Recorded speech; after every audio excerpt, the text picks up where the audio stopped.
Hello students, मैं सत्ता sir. स्वागत है आप सभी का हमारे यूट्यूब चैनल पे।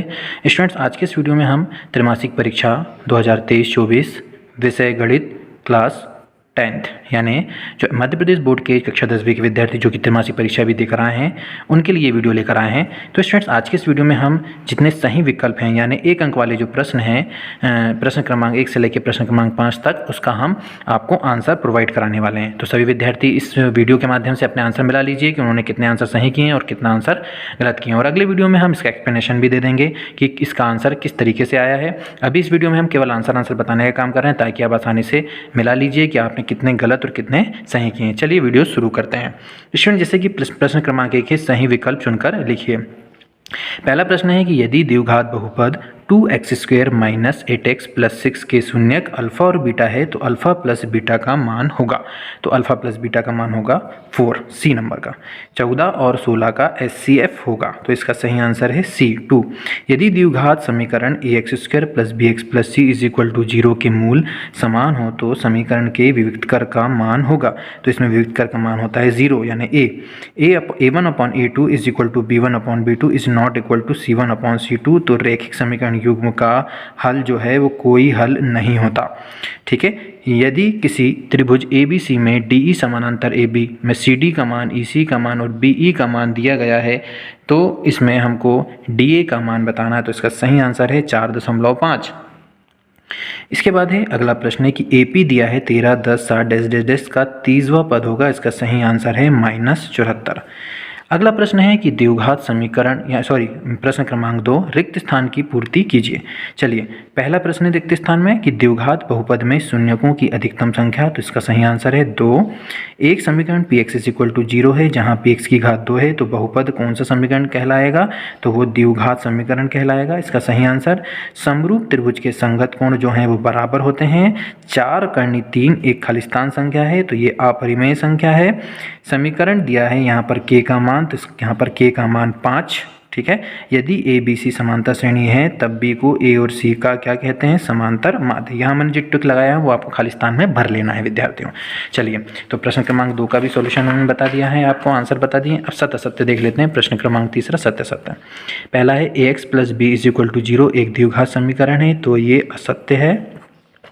1/2 एक परिमेय संख्या है, ये भी असत्य है। द्विघात समीकरण का विविक्तकर 8 है, ये भी असत्य है। एक प्राकृत संख्या का अभाज्य गुणनखंड, ये बिल्कुल सत्य है। यदि एक त्रिभुज के 2 कोण अन्य त्रिभुज के क्रमशः 2 कोणों के बराबर हैं तो त्रिभुज समरूप होता है, तो ये भी सत्य है।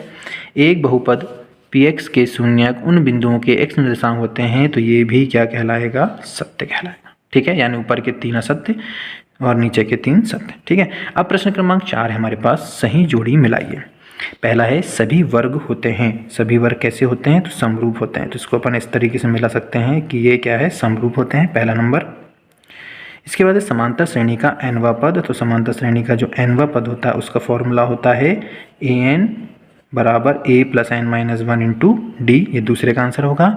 x + 2y + 3 = 0 में x = 0 तो y का जो मान होगा वो बताना है। तो y का मान यहाँ पर आ जाएगा e यानी -3/2, ये तीसरे का।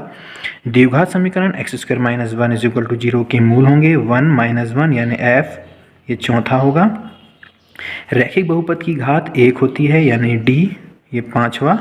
और 81 और 27 का जो LCM है वो होता है 81 छठवा। ये हो गया हमारा सही जोड़ी।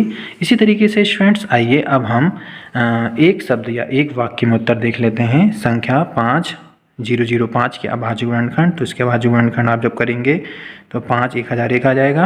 रैखिक समीकरण y = mx + 3 दिया है तो x = -2 y = 5 तो m का मान होगा। तो यहाँ पर जो m का मान आएगा वो -1 आएगा। क्या सभी समद्विबाहु त्रिभुज समरूप होते हैं? तो हम लिखेंगे हाँ, होते हैं। द्विघात बहुपद x² + 7x + 10 के शून्यकों का योग जो है वो -7। AP यहाँ पर दिया है 5, 7, 9 - 41 में पदों की संख्या, तो यहाँ पदों की संख्या आ जाएगा 19। ठीक है। यदि किसी द्विघात समीकरण के विविक्तकर का मान धनात्मक हो तो उस समीकरण के मूल की प्रकृति कैसी होती है? तो हम बोलेंगे असमान होते हैं और वास्तविक होते हैं। असमान और वास्तविक या वास्तविक और असमान, पहले तो आप वास्तविक फिर और असमान लिखेंगे। इस तरीके से प्रश्न क्रमांक 1 से लेकर प्रश्न क्रमांक 5 तक का पूरा सॉल्यूशन हमने त्रैमासिक परीक्षा 2023-24 विषय गणित कक्षा 10वीं का हमने दे दिए हैं। तो विद्यार्थी वीडियो के माध्यम से आप अपने आंसर को मिला लीजिए। चलिए, यदि वीडियो अच्छा लगा तो वीडियो को लाइक कीजिए, चैनल को सब्सक्राइब कीजिए और अपने दोस्तों के साथ शेयर कीजिए। इसी तरीके से हम वीडियो लेकर आते रहेंगे और आप हमारे साथ जुड़े रहिए और चैनल को सब्सक्राइब करना ना भूलें। फिर मिलेंगे अगले वीडियो में, तब तक के लिए धन्यवाद।